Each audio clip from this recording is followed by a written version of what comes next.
Hi, in today's tutorial, I'm going to show you how to create a tournament on Lichess. So the first thing that you'd like to do, of course, is just go and open whatever browser you're going to use to follow this tutorial steps with. Here in my case, I'm actually using Brave, but of course in your case, you can use any other browser, could be possibly working for you in your PC, or whatever you're working with. Could be Google Chrome, could be Microsoft Edge, Firefox, Opera, or any other browser, even Internet Explorer if it's working for you. Once you open your browser, simply go to this URL section and type lichess.org and hit the enter button.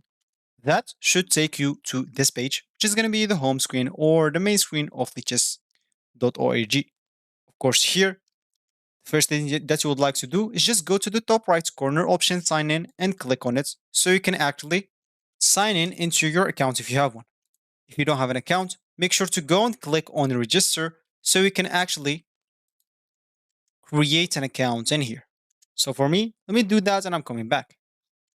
So once you're logged in or sign in or even create an account, you'll find yourself with this home screen or this main screen on the list on the lichess.org website. And of course, you'll find your username here at the top right corner. That means you're signed in. And from here, you can do a lot of other stuff.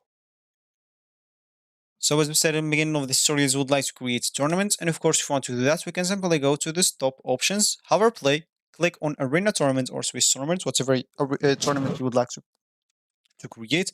For me, let me just click on arena tournaments. Here, I'll see all the tournaments that I can actually join and I can create my own if I click here as create new tournaments.